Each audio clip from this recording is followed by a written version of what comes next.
Bonjour à tous, je suis heureuse de vous retrouver aujourd'hui pour une nouvelle vidéo.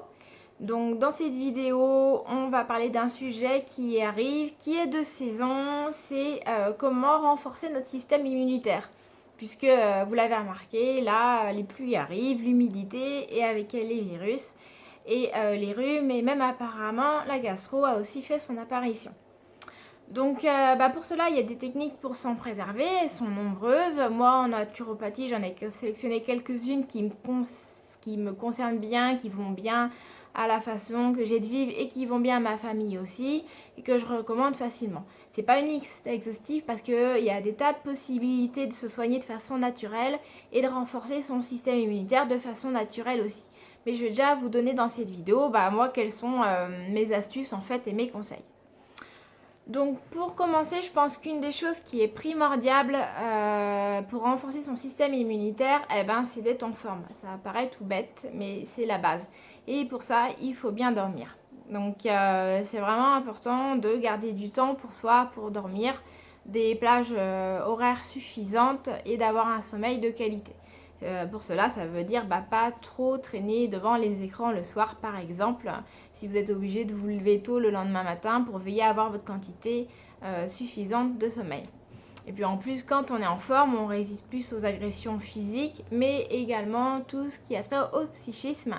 Et quand on se laisse envahir par un virus, souvent c'est aussi qu'on se laisse envahir émotionnellement. On envoie un signal en fait qu'on est prêt en quelque sorte à se laisser envahir et ça c'est la porte ouverte à toute intrusion. Voilà, donc ça c'est une première chose, bien dormir. Une autre chose aussi qui est capitale, c'est d'avoir une alimentation saine. Alors vous allez me dire, oui on sait, oui en effet on sait, mais c'est d'autant plus important sur cette période de l'année où il faut vraiment être vigilant et pour ça il faut faire le plein de vitamines et de minéraux avant l'hiver.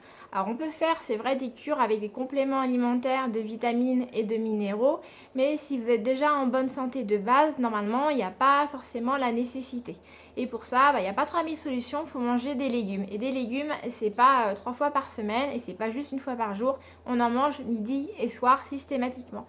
Et on varie aussi bien les crudités que les légumes cuits. Parce que des crudités, vous allez avoir un peu de mal à digérer ça. Que des légumes cuits, vous allez aussi vous priver de certaines vitamines qui vont être dégradées sinon par la chaleur de la cuisson, comme la vitamine C. Et pour rappel, idéalement, les légumes, comme tout le reste des aliments, on essaie de les cuire à température basse parce que plus la cuisson elle va être forte, haute en température, plus ça va dénaturer votre aliment, ça va le dégrader en fait. Donc voilà, ça c'est le deuxième conseil, c'est vraiment une alimentation saine à base de légumes en majorité. Il faut que ce soit minimum un tiers de l'assiette. C'est mieux si c'est la moitié de l'assiette, midi et soir. Voilà, deuxième chose également à faire, c'est il faut s'assurer d'avoir fait le plein de vitamine D. Donc normalement la vitamine D c'est une vitamine qu'on synthétise sur notre peau. En fait c'est l'action du soleil sur notre peau qui fait que le corps le transforme au niveau du foie en vitamine D. Donc en fait dans les régions du nord de l'Europe et donc toute la moitié nord de la France, on est facilement carencé en vitamine D parce qu'on n'a pas assez d'ensoleillement. Donc même si là cet été on a eu un super beau été très long, si on était déjà en carence en fait de tout l'hiver qu'on a eu avant, ça nous a juste remis au niveau. Il faut savoir que la majorité de la population est carencée en vitamine D. Donc les médecins, ils en donnent aux bébés, aux personnes âgées, aux personnes qui ont des maladies comme l'ostéoporose, mais ils vont pas forcément en donner à tout le monde. Voilà. Donc là, l'idée, c'est vraiment de prendre de la vitamine D tout au long de l'année. Moi, je vous conseille plutôt en format compte-gouttes qu'en format ampoule, parce que si vous prenez ampoule, ça fait beaucoup de vitamine D d'un coup. Votre corps, il va pas le stocker, il va en éliminer une partie. Bon, c'est un peu dommage. Et ce sera mieux assimilé sous forme de gouttes si vous prenez 1 à 2 gouttes tous les matins. Voilà. Ça, la vitamine D, c'est important. Ça joue aussi sur l'humeur. La dépression saisonnière, qui est le symptôme un peu dépressif qu'on peut avoir à l'arrivée des mauvais jours, comme là en automne. Ou à la sortie de l'hiver également, parce que l'hiver a été long. Ça peut être dû à un manque de vitamine D. Donc ça, il faut y penser. Quatrième conseil à avoir aussi, c'est les probiotiques. Alors, les probiotiques, certains connaissent, d'autres ne connaissent pas, donc je fais toujours un petit rappel. Les probiotiques, ce sont des micro-organismes, ce sont des bactéries en fait, qui sont naturellement présents au sein de notre système digestif. Donc ça va pardon, de la bouche jusqu'au rectum en fait, et ils sont majoritairement concentrés dans l'intestin grêle et dans le côlon, le gros intestin si vous voulez. Ce ne sont pas les mêmes. On a des populations différentes d'un endroit à un autre, et il faut savoir qu'on en a plusieurs milliards dans notre corps, ça représente en fait plusieurs kilos sur notre corps. C'est aussi ce qu'on appelle notre microbiote intestinal, qu'on appelait avant la flore intestinale.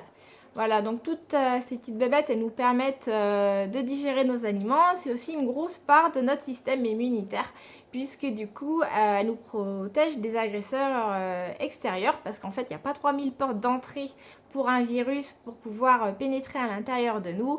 C'est par les orifices, bah oui, forcément, puisque la peau, elle est là aussi pour nous protéger. Et ils sont donc directement confrontés à notre microbiote. Donc faire une cure de probiotiques, c'est aussi capital en cette période-là, on est fin septembre, c'est le moment de faire votre cure de probiotiques.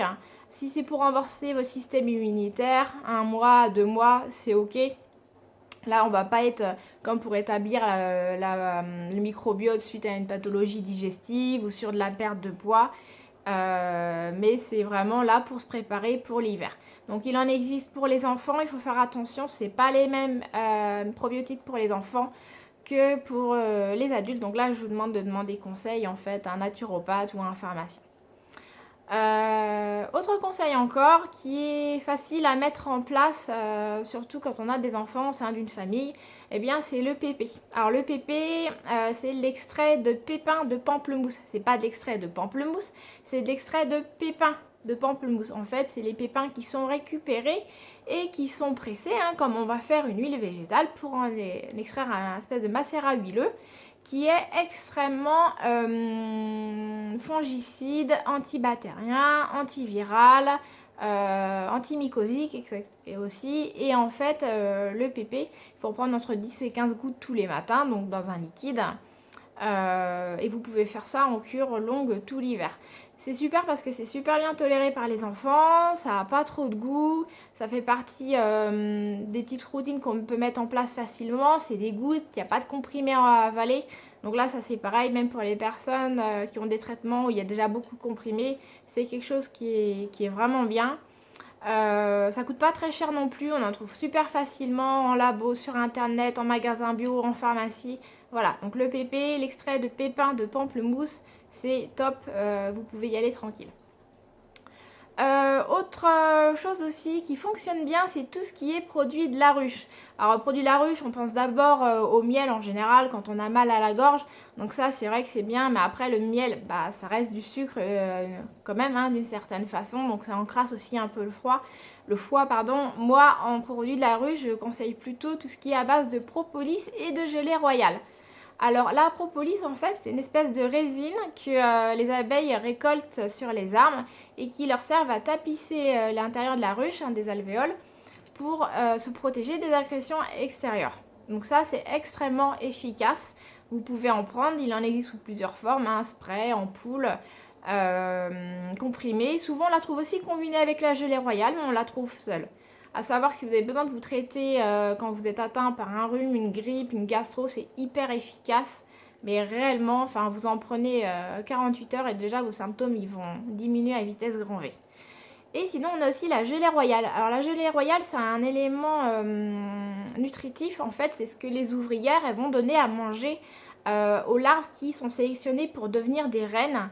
Et c'est grâce à l'action de la gelée royale que les abeilles se transforment en reines. Parce qu'en fait, les larves, quand elles naissent à la base, elles sont toutes pareilles. C'est juste qu'elles ont des métiers qui sont différents. Et en fonction de leur alimentation, eh bien, elles se transforment en un métier ou un autre. Ce qui est juste fascinant.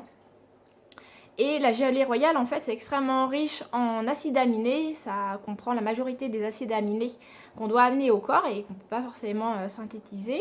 Et puis, ça comprend aussi beaucoup de vitamines et de minéraux. C'est un peu ce qu'on appelle un super aliment par excellence. C'est vraiment quelque chose, c'est la nourriture des rois, quoi, si vous voulez. Donc pareil, faire des cures de propolis, gelée royale, ça c'est très bien pour renforcer son système immunitaire. Il n'y a pas forcément besoin là d'en prendre tout l'hiver. Par contre, vous pouvez très bien le faire en cure de 10-15 jours de façon régulière. Voilà. Avec les enfants, c'est pareil, c'est super bien ingéré, ils aiment bien. Souvent, les produits enfants, ils rajoutent quand même un peu de miel, donc ça a bon goût, c'est sympa. Voilà. Évidemment, les personnes qui sont allergiques au miel et qui sont aussi allergiques au venin des abeilles, des guêpes, là, c'est fortement déconseillé de consommer ces produits-là. Donc là déjà vous avez une jolie petite bactérie. Ce que je pourrais rajouter aussi c'est les champignons shiitake et reishi qui sont vraiment réputés pour leur côté adaptogène et aussi renforcement d'immunité. Alors par contre c'est ces champignons asiatiques, donc faites gaffe à la provenance des champignons, que ce soit Japon avec Fukushima ou que ce soit chinois. Vous pouvez avoir du produit qualité, mais vous pouvez avoir aussi des produits de moins bonne qualité, donc il faut faire attention. Par contre, c'est vraiment des champignons qui sont utilisés depuis des millénaires et qui avant étaient réservés aux empereurs et à leur famille parce que c'était un produit tellement, on va dire miraculeux, mais précieux avec énormément de qualité qu'on les réservait à une catégorie de population. Donc maintenant, heureusement, tout le monde peut en bénéficier. Donc là aussi, vous pouvez le faire en cure de 15 jours à peu près. C'est un bon produit à avoir. Voilà. Et puis pour finir, si jamais vous avez vraiment un problème au niveau respiratoire, voilà, il y a toujours l'échinacée qui est là, qui est une solution de secours. L'échinacée, ça ne va pas forcément renforcer votre système immunitaire en soi. Par contre, elle va vous permettre de désinfecter et guérir vos voies respiratoires. Donc vous l'avez en teinture mère, vous l'avez en gélule, c'est un bon produit. C'est juste déconseillé aux personnes qui sont allergiques à tout ce qui va être marguerite, pâquerette, tournesol, puisque ça fait aussi partie de la famille des Astéracées. Et vous avez aussi les huiles essentielles. Je ne m'arrête plus, je suis désolée, mais après ça je m'arrête.